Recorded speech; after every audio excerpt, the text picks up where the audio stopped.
Tada si safi vile. Mbona hivyo? Kuna mpoa fulani hivi ananikoroga kichwa. Avi, mpoa gani huyo? Hadi nimemsahau jina. Tuna mpoa wako msahau jina aje?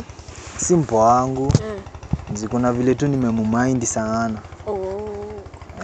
Sasa unadai aje nikusaidia aje? Mimi unaona kaa kibishte. Nataka tu ndio muongeleshe. Then mwambie mimi kuna vile naye nimempenda. Hiyo ni hadithi kufinishi bana. Si unajua? Anashuku, unajua bro yake ni mnoma kivi. Yaani si unajua hadi kani mnoma. Ajefa kimimi bana. Unajua boy fulani anaitwa Godi. So Godi anatokea wapi? Sidi fulani hivi hapo tao hivi nilimcheki. Ile Godi anakuanga sijui biashara avi ama si yeye? Ni yeye huyo. Ni yeye basi namfahamu. Sasa ndani vile ni sister yake. Ni sister yake. Wallahi. Sasa mimi nacheza kama mimi bana. Wallahi. Mimi nakukubali, si unajua tu. Nakupenda, nakuhitaji. Unaniacha nateseka duniani na data. Ninawasa. Sijui lini penzi takupata. Nakupenda, nakuhitaji. Unaniacha nateseka duniani na data. Ninawasa. Sijui lini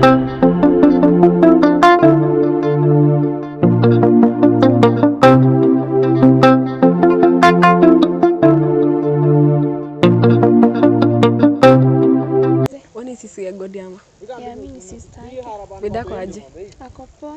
Okay, kuna kitu kwanza kana sidi kama unaweza nisaidia? Naweza kusaidia. Beda naweza kupata wapi siku nyingine? Sasa kijana. Nakupenda mbangu nitenda. Okay, poa. Sawa. Sidi naye.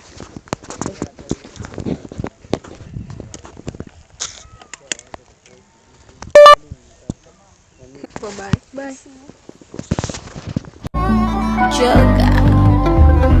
Naomba Mungu akulinde na huyo mpenda mdumu milele.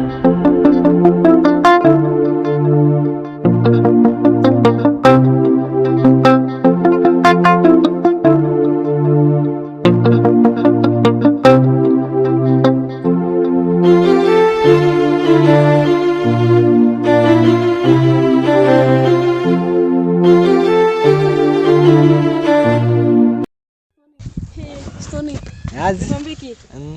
Achana na salamu kwanza bana. Nikwambie kitu. Wallahi. Unajua nini? Ile demu nimekusana nayo. Acha juu. Wallahi. Aki. Na vile amenimaliza wangu. Unaona demu alikuwa ameng'ara mbaya. Ameng'ara. Yenyewe ule demu ni mrembo. Sungembeba kuja na yeye. Mimi sasa niache. Yaani mimi ni mbebe. Bidon unajua nini? Nimechukua log yake. Wacha mchezo. Aki. Sisi hapo kila kitu imeisha. Imeisha. Wallahi. Wallahi amenimaliza wangu. Mimi nakuaminia, si unajua tu. Tunajua, sasa bishi mbona nikulike down hivyo? Hii kwanza leo unakunywa soda. Wallahi. Wallahi. Hapo nikisikia hapo. Waacha tu. Sawa. Nimetii wallahi. Wallahi nimetii.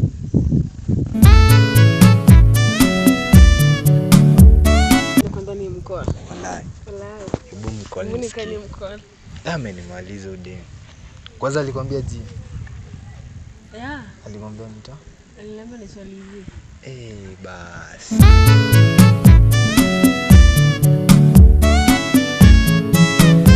Ulininongoneza maneno matamu, lakini macho yako yalikuwa mbali. Usiku huo ulionekana kuwa wa milele, lakini asubuhi ulikuwa kivuli kilichoondoka kimya.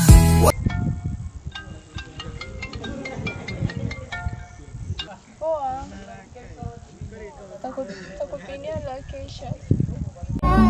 Choka.